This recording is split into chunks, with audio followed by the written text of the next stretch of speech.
Olá pessoal, bom dia. Meu nome é Vitória e hoje eu e meu grupo vamos desvendar um pouco do câncer bucal, o que é, fatores de risco, prevenção e mais algumas informações. Bom, na apresentação de hoje sobre câncer bucal, o conteúdo será o que é, fatores de risco, sintomas, prevenção, como é feito o diagnóstico, tratamento, Semana Nacional do Câncer de Boca, caderno de atenção básica e primária, o câncer bucal no SUS, pesquisa e relação com micro-organismos. Aqui no primeiro slide a gente colocou uma frase da campanha de combate ao câncer do Mato Grosso do Sul que fala: previna o câncer de boca, consulte um cirurgião dentista. Bom, agora eu vou falar um pouco sobre o que é o câncer bucal, né? O câncer bucal ele acaba atingindo 14 mil pessoas por ano no Brasil. Inclui os cânceres de lábio e de cavidade oral, incluindo cabeça e pescoço. Está entre as principais causas de óbitos por neoplasias. Bom, e para quem não sabe, neoplasia é uma proliferação desordenada de células no organismo, formando uma massa anormal de tecido, e pode ser classificada como benigna ou maligna. Mais de 50% dos casos são diagnosticados em estágios avançados da doença e localiza-se preferencialmente na assoalho da boca e na língua. Bom dia, meu nome é Mariana. E bom, alguns fatores no estilo de vida da pessoa pode colocá-la em risco de desenvolver o câncer de boca. Os principais fatores de risco conhecido pela maioria da população é o fumo, e os usuários de tabaco representam 80% dos casos, e a chance de desenvolverem é de 6 a 16 vezes maior que os entre os não fumantes. É importante ressaltar também que a iniciação precoce do tabagismo na adolescência torna difícil a sua interrupção na vida adulta. O segundo fator bastante conhecido é o álcool. O consumo de 4 a 5 doses diárias aumenta o risco dessa doença em 2 a 3 vezes em comparação a quem não consome, além de que o álcool potencializa a ação do tabaco. E as chances aumentam ainda mais se esses dois fatores estiverem associados. Algumas causas que as pessoas não têm muito conhecimento sobre é a idade, que influencia bastante, né? O risco aumenta com a idade. O sexo, a maioria dos pacientes são homens. A exposição ao sol, por exemplo, as pessoas que trabalham diariamente sobre os raios UV. A alimentação, dietas pobres em frutas, legumes e verduras também podem aumentar o risco, né? Irritação da mucosa bucal, dentaduras, pontes de coroas e etc. Mal ajustadas, né, elas podem causar irritação e depois até uma ferida e, por fim, ela pode se desenvolver em um câncer. E as dentaduras, elas devem ser limpas e removidas todas as noites. Imunossupressão também é uma causa. As pessoas que tomam drogas imunossupressoras, né, para evitar a rejeição de um implante, por exemplo. A má higienização. Muitas pessoas não sabem e não têm o hábito, né, de higienizar a boca, então complica ainda mais. E os fatores socioeconômicos também é uma causa muito importante e que influencia muito. Muitas pessoas não têm as condições financeiras para comprar os produtos essenciais de higiene, então muitas vezes ou a pessoa simplesmente não faz a higienização, ou as famílias podem dividir uma escova, por exemplo. E esse não é um jeito muito bom. E a incidência de HPV, ela aumentou bastante em algumas populações devido às mudanças nos hábitos sexuais, especialmente entre os jovens, que estão iniciando muito precocemente esses hábitos, né? E na maioria das vezes eles apresentam múltiplos parceiros sexuais e etc. Portanto, a pessoa deve estar muito atenta a todos esses fatores de risco, a etiologia da doença, porque ela é muito importante. Oi, eu sou a Magali e eu vou falar sobre os sintomas do câncer de boca. Bom, todo mundo sabe, né, que para uma melhor chance de recuperação, o diagnóstico precoce é muito importante e para isso a gente tem que ficar atento aos sintomas. Os sintomas do câncer de boca, nessa doença em específico, acontecem na região da boca, ao redor da boca, pescoço e algumas regiões da cabeça. Então, na fase inicial, a gente pode encontrar feridas ou lesões avermelhadas e ou esbranquiçadas que não cicatrizam após um período de 15 dias. Então, após esse período, é necessário procurar uma ajuda de um especialista. Pode ser encontrado nódulos também, inchaços nas gengivas, dor de garganta e rouquidão. Já em casos mais avançados, pode acontecer também de ter sangramentos, dentes amolecidos, dores de ouvido, dificuldades para engolir e para falar. Bom, nesse slide nós colocamos 2 fotos de exemplo de como é o câncer bucal, né? Como é a cara dele. São placas vermelhas e brancas cancerosas que parecem muito uma afta, mas que demoram a cicatrizar. Demoram mais de 15 dias ou simplesmente não cicatrizam. Bom, eu vou falar sobre a prevenção. O câncer de boca acomete mais os homens acima dos 40 anos. Alguns jovens que não fumam e não bebem também podem desenvolver a doença. Essa doença pode ser prevenida pelo diagnóstico de precoce. Como ele funciona? Todo mundo sabe que se o câncer é tratado no início, ele pode se aproximar 100% da cura. Então, você deve fazer um autoexame, que deve ser feito a cada 6 meses, em um local bem iluminado e na frente do espelho. Devem ser inspecionadas todas as estruturas da boca e pescoço, observando sinais como mudança na cor da pele e caroços, principalmente no pescoço e embaixo do queixo, feridas que não cicatrizam, inchações, áreas dormentes, dentes amolecidos ou quebrados. Além disso, você deve escolher ter hábitos saudáveis, como a abstenção do fumo e do álcool, uma dieta rica em alimentos saudáveis e uma boa higiene oral. Tanto o SUS, que é o Sistema Único de Saúde, né, quanto a rede privada e os planos de saúde, oferecem atendimento odontológico ao seu público. A Postal Saúde conta com uma rede de profissionais e estabelecimentos credenciados em todo o país. E para encontrar um profissional de saúde bucal mais perto de onde você mora, tem que acessar o Guia.saúde, localizado no lado direito superior do site da operadora, www.postalsaude.com.br. Bom dia a todos, meu nome é Leonardo e eu vou falar um pouco sobre o diagnóstico do câncer de boca. O diagnóstico do câncer de boca é feito através de exame clínico da boca, realizado por dentista ou médico em qualquer unidade de saúde, sendo muito importante estar atento a sintomas como ferida ou afta na boca que não cicatriza, manchas brancas ou vermelhas no interior da boca e surgimentos de íngua no pescoço. Exames complementares como a tomografia computadorizada, ressonância magnética e o exame endoscópico são necessários para detectar se houve invasão óssea ou da musculatura profunda e avaliar qual o tipo de tratamento adequado. Diante de alguma lesão que não cicatrize, deve-se procurar um profissional da saúde, sendo médico ou dentista, para a realização do exame completo da boca. A visita periódica ao dentista favorece o diagnóstico precoce porque é possível identificar lesões suspeitas. Bom, aqui nós mostramos um exemplo de como é feito o autoexame, que não é comprovadamente eficaz, mas que pode ajudar a achar alguma ferida, né, na boca.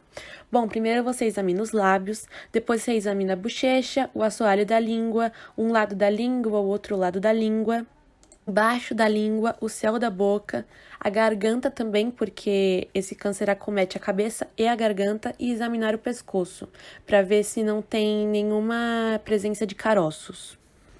Dando continuidade, irei falar sobre o tratamento. O tratamento para o câncer de boca pode ser feito através de cirurgia, quimioterapia, radioterapia ou terapia-alvo, dependendo da localização do tumor, gravidade da doença e se o câncer já espalhou para outras partes do corpo. As chances de cura desse tipo de câncer são maiores de até 80% quanto mais cedo for iniciado o tratamento. Então é de grande importância, assim que diagnosticado, buscarmos o tratamento adequado. Bom, a Semana Nacional do Câncer de Boca é uma semana criada pelo governo em 2016 e é totalmente focada, né, na prevenção do câncer de boca.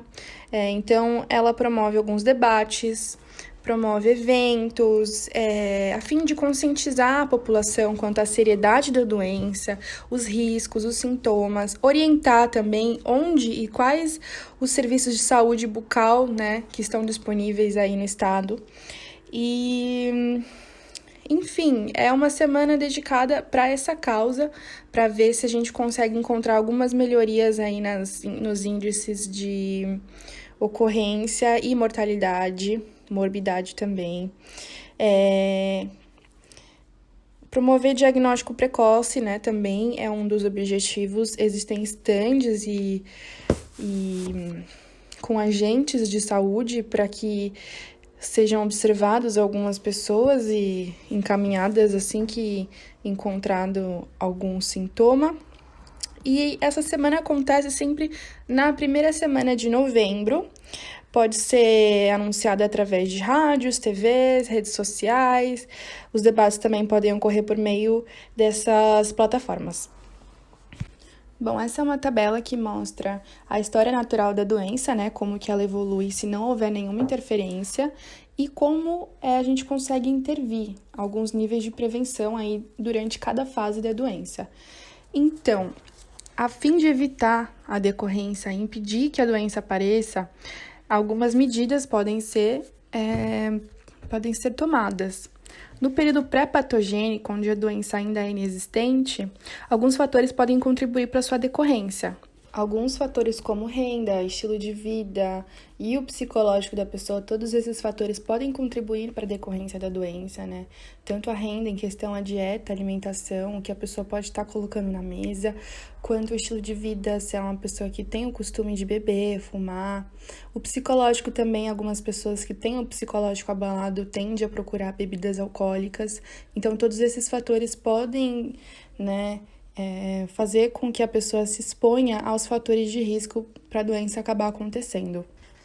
Então, como primeiro nível de prevenção, a gente tem aí a promoção de saúde, né, que está relacionado com a alimentação adequada, uma boa saúde mental, uma condição de trabalho adequada também, né, em relação à exposição ao sol. Já para o segundo nível de prevenção, a gente tem a proteção específica. Então, em relação ao tabagismo específico, existem campanhas que impedem, né, tentam impedir que pessoas iniciem o hábito de fumar. E para aqueles que já fumam, também existem centros especializados de apoio para conseguir ajudar e auxiliar as pessoas nesse processo para parar, né, de fumar. Em relação ao álcool, também praticamente a mesma coisa, né? Grupos de apoio, campanhas, mas com o diferencial de que existem centros também especializados em diagnosticar os dependentes alcoólicos junto aos tratamentos, né? Para tratar a doença que é o alcoolismo. Já em relação à exposição prolongada aos raios solares, principalmente decorrente, né, nos países tropicais, como o Brasil, é importante a distribuição de protetores e bloqueadores solares, principalmente para aqueles trabalhadores rurais. E em relação à alimentação adequada, essa é uma parte onde o governo não consegue intervir muito, por ser muito dependente, né, da condição econômica de cada família, o que cada um pode estar colocando na mesa, mas, de qualquer forma, é um tópico que faz parte, sim, de uma das prevenções do segundo nível. Partindo agora para a fase patogênica, né, que é onde a doença já existe, ela já apareceu, outras medidas que impeçam que ela avance devem ser tomadas. O terceiro nível de prevenção visa o diagnóstico precoce, né, que a gente sabe que quanto antes o diagnóstico, mais chance de recuperação. Por isso é muito preciso É muito importante que visitas periódicas, né, aos dentistas, aos profissionais, sejam realizadas. E para as pessoas que não têm acesso ao dentista, não conseguem ir para uma consulta, não têm esse tipo de atendimento, existe também inversão de acesso, que é quando o profissional, né, comunitário de saúde vai até o local de trabalho, igrejas, instituições de ensino, a fim de quebrar essa barreira que existe muito ainda, né, entre a doença e o diagnóstico. Além disso, é muito importante também, nesse nível, capacitar os profissionais, né, cada vez mais, para conseguir ter um diagnóstico precoce, para que eles consigam identificar cada sintoma como uma ameaça para a doença e, a partir daí, né, fazer um diagnóstico e seguir para o tratamento.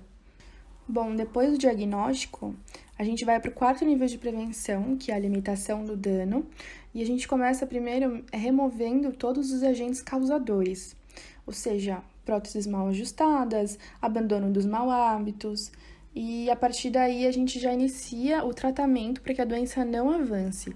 Pode ser cirurgicamente, através de quimioterapia, radioterapia, todos juntos, depende do caso. Partindo para o quinto nível, que é após todo o trâmite da doença, né, depois de todas as sequelas que ela traz, a gente pode estar podendo auxiliar o usuário através de uma melhor reabilitação, oferecendo a reabilitação física, através das plásticas, porque o câncer de boca, dependendo do nível onde ele chega, ele pode trazer uma desfiguração facial também. Então, plásticas como uma reabilitação física, reabilitação psicológica, porque a doença ela traz traumas, né? E para uma pessoa que teve o seu rosto desfigurado, também existe aquela aceitação quando olha no espelho. A reabilitação social, que é a reintegração do indivíduo na sociedade, né? E no meio familiar também, ali depois de todo o trâmite da doença. Lembrando que todo esse processo, principalmente na última fase, que é a reabilitação e reintegração do indivíduo, visa sempre o mínimo de danos possível ao usuário. Bom dia, eu sou o Eduardo e vou falar um pouquinho sobre o câncer bucal no SUS. Muitas pessoas podem até pensar que o SUS não faz uma cirurgia dessa complexibilidade, mas a verdade é que o SUS faz sim, e ele tem grande importância na ajuda ao combate dessa doença. Primeiramente, é importante saber que o SUS segue a PNPCC, que é o Programa Nacional para Controle de Câncer. E nesse Programa Nacional para o Controle de Câncer é apresentado todos os aspectos normativos que definem as responsabilidades que cada esfera, uma das 3 esferas do SUS, tem que seguir. E como responsabilidade comum, todas as 3 devem garantir os recursos alocativos necessários para a organização da rede de saúde, como, por exemplo, infraestrutura adequada, recursos humanos capacitados, recursos materiais, equipamentos e insumos suficientes. Sabendo disso, quando um paciente chega no SUS, ele é primeiro feita a detecção da doença.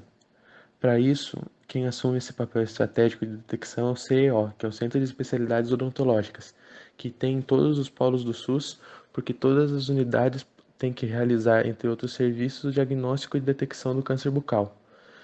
Com a doença já detectada, o paciente vai para tratamento. O tratamento segue as diretrizes diagnósticas e terapêuticas do câncer cabeça e pescoço, publicadas no Ministério da Saúde em 2015. Nessas diretrizes já está explicando como que deve ser o procedimento, como que deve ser a equipe que vai fazer a operação, como que tem que ser a sala, enfim, como que toda a estrutura que tem que ter para fazer esse tipo de operação. Sabendo tudo isso, a gente percebe a importância que o SUS tem no combate a essa doença.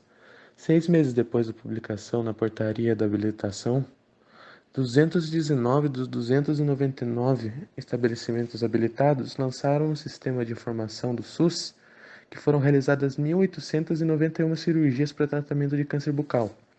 Ou seja, isso dá quase 9 cirurgias por polo em 6 meses.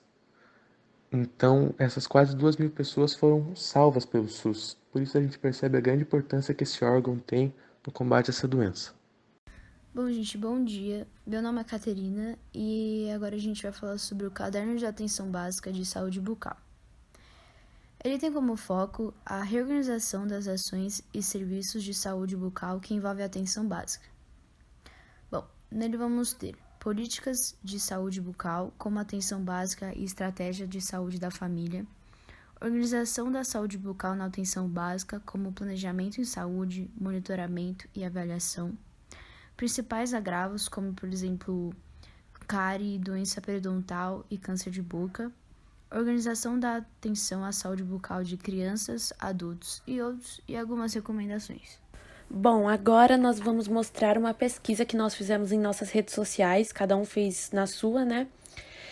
E a gente perguntou primeiramente se as pessoas sabiam que o tabagismo e o alcoolismo são fatores de risco para o desenvolvimento do câncer de boca. De um total de 228 pessoas, 88,6% disseram que sim e 11,4% disseram que não.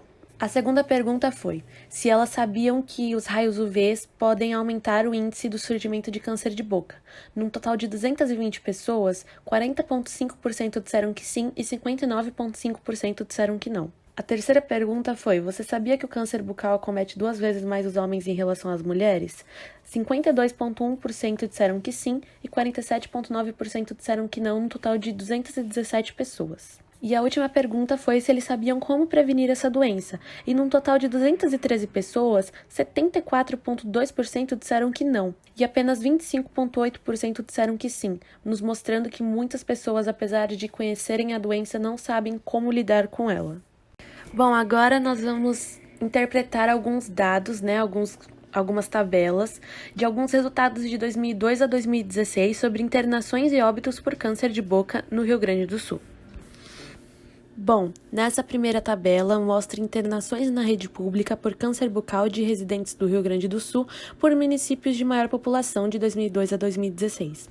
Bom, a gente fez a soma aqui das internações e o total de internações no Rio Grande do Sul inteiro foi de 32.571 internações, nos mostrando que o câncer bucal é sim algo a ser dado atenção, pois pode levar a internações e óbitos. Bom, a segunda tabela e última que a gente pegou são internações na rede pública por câncer bucal de residentes no Rio Grande do Sul, segundo faixa etária e sexo, de 2002 a 2016 também. E aqui nós circulamos, né, na verdade fizemos um quadrado vermelho, um retângulo, nos mostrando que a faixa etária de 50 a 69 anos foi a mais acometida, e o sexo masculino foi mais acometido que o sexo feminino, como a gente falou, que os homens são mais propícios a pegarem essa doença, principalmente a partir dos 50 anos. Bom, então agora eu vou falar a relação dessa doença, que é o câncer bucal, com os micro-organismos. Um dos vírus que pode causar, né, que na verdade causa o câncer bucal, é o vírus HPV, o vírus do papiloma humano, que é um micro-organismo. E é de transmissão sexual e uma das formas de prevenção é a vacina disponível pelo SUS para algumas faixas etárias. O interessante é que o HPV responde por mais de 90% dos tumores na base da língua. Ou seja, é muito importante o uso de preservativos na hora do sexo oral. A novidade é que agora alguns estudos demonstraram que outros micro-organismos podem estar associados de alguma forma à doença nessas regiões, né, na cavidade oral, e na cabeça e no pescoço, e são denominados carcinomas de células escamosas. Bom, agora nós vamos mostrar um panfleto que nós criamos para avisar as pessoas, né, e deixá-las informadas sobre o câncer bucal, como ele acontece e como ele pode afetar na nossa saúde. Então, na parte da frente desse panfleto, a gente fez uma capa falando saiba mais sobre o câncer bucal. Também colocamos alguns sintomas desse câncer, os fatores de risco, o que é essa doença e como detectar. Também ali, abaixo de onde está escrito fatores de risco, colocamos a informação do site da saúde do governo para as pessoas visitarem e saberem um pouco mais sobre a doença. Agora, na parte de trás do panfleto, nós colocamos um pouco de informação sobre a Semana Nacional de Prevenção ao Câncer de Boca, né, que existe, como a Magali falou, sobre o autoexame, como fazer o autoexame, sobre o fato do câncer bucal tender a acometer mais o sexo masculino e 70% dos casos serem diagnosticados em indivíduos com idade superior a 50 anos, o que se deve fazer quando identificar algum sintoma e os métodos de prevenção. Aqui colocamos algumas referências para vocês poderem pesquisar mais, se vocês quiserem. Então, tem alguns sites que nós usamos para pesquisa.